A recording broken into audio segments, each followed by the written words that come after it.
Voilà, professeur, bon, nous avançons. On va arriver à votre dernière tribune, c'est la dernière en date, qui est parue ce mois-ci, il y a à peine quelques jours, qui portait en fait aujourd'hui sur les questions liées à la baisse des recettes pétrolières.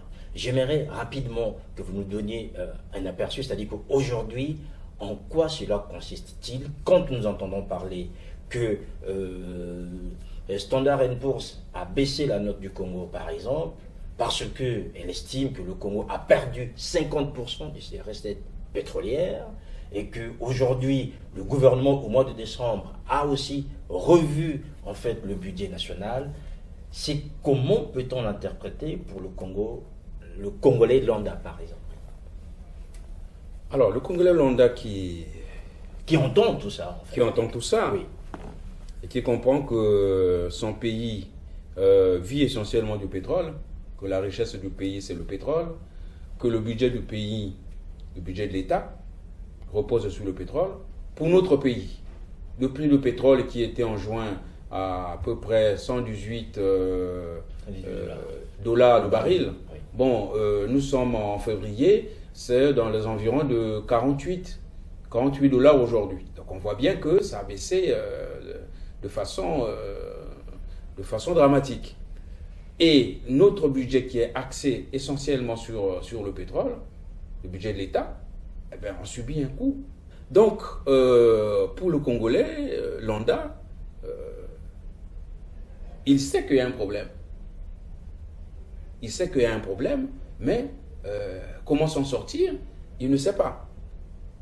Et même souvent, nos autorités eux-mêmes aussi se posent le problème, puisque le budget a été fait à partir de 70 dollars oui. le baril. Oui.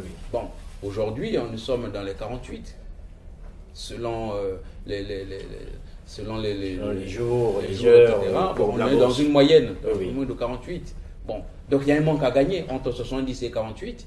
Il y a quand même un manque à gagner assez important. Le gouvernement, depuis quelques années, nous dit, ben voilà, nous avons mis de l'argent de côté pour servir aux générations futures. Aujourd'hui, on se retrouve quasiment 10 ans après ce boom pétrolier que le pays a connu, dans une situation où le déficit devient tellement important qu'il faut aller chercher l'argent quelque part. Est-ce que l'argent qui a été présenté, souvent les excédents budgétaires du Congo, aujourd'hui ne peut pas servir à combler en fait ce déficit?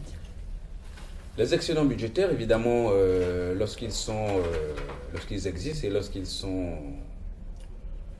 correctement gérés, et je pense que nos autorités... Lorsqu'ils existent, ça veut dire quoi exactement, professeur? Parce que ça peut être des écritures comptables. Il faut craindre que ça soit que des simples écritures comptables. Bon. Je ne pense pas que ce soit des simples écritures comptables. On peut le craindre. On peut le craindre.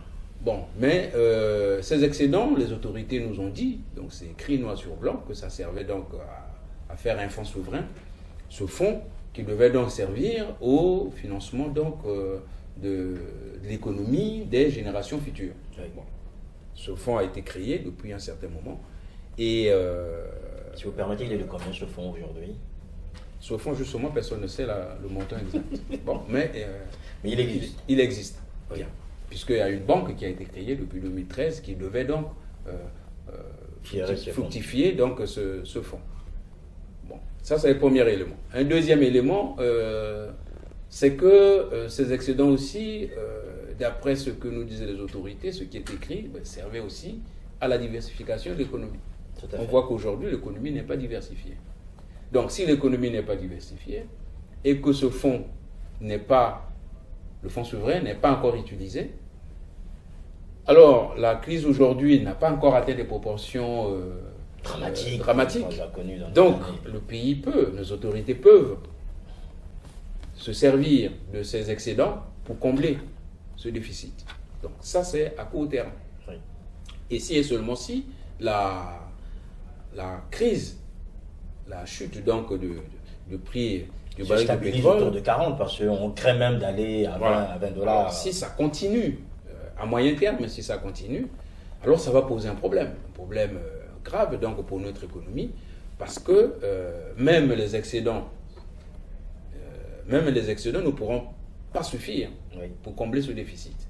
Donc ça pose en fait un véritable problème de la gestion budgétaire de l'État. Et vous voyez donc toute cette gestion budgétaire, depuis donc la municipalisation accélérée, donc l'argent qui sort, qui va, qui est perdu dans la nature, l'argent qui sort, et les excédents budgétaires qui sont dégagés, bon, que nous espérons sont quelque part dans un compte, et que les parlementaires font leur travail. Les représentants du peuple donc, devraient donc savoir aujourd'hui ce que sont réellement ces excédents. Aujourd'hui. Et où sont-ils déjà? Où sont-ils déjà? Est-ce qu'ils sont dans un compte quelque part? Est-ce qu'ils sont placés à l'étranger, toujours au bénéfice du Congo? Est-ce qu'ils dorment dans les caisses du Trésor? Ça, je ne peux pas vous le dire. Je n'ai pas ces informations. Mais ce que l'on sait, c'est que ces excédents ont été dégagés. Plus de 200 000, dit-on, il y a de francs CFA. Bon, mais d'année en année, cet argent a été plus ou moins utilisé pour aider donc le pays à se réorganiser. Nous pensons qu'il reste encore quelque chose qui permettrait donc à court terme... en bon père de famille, en disant... Nous parlons en bon père de famille, c'est-à-dire bon, en chercheur donc prudent, ok, oui.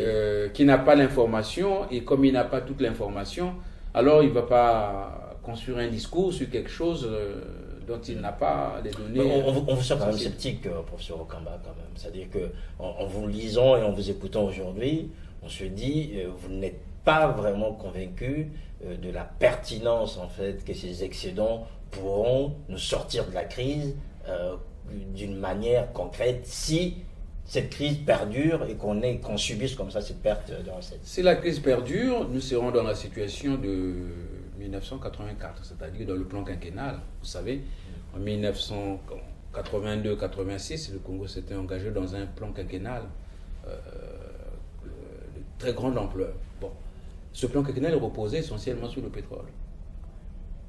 Et quand le cours du pétrole a baissé, de la deuxième année, donc en 84, eh bien, la baisse a été tellement brutale et profonde qu'au final, le plan quinquennal, à partir de 1984, n'existait quasiment plus.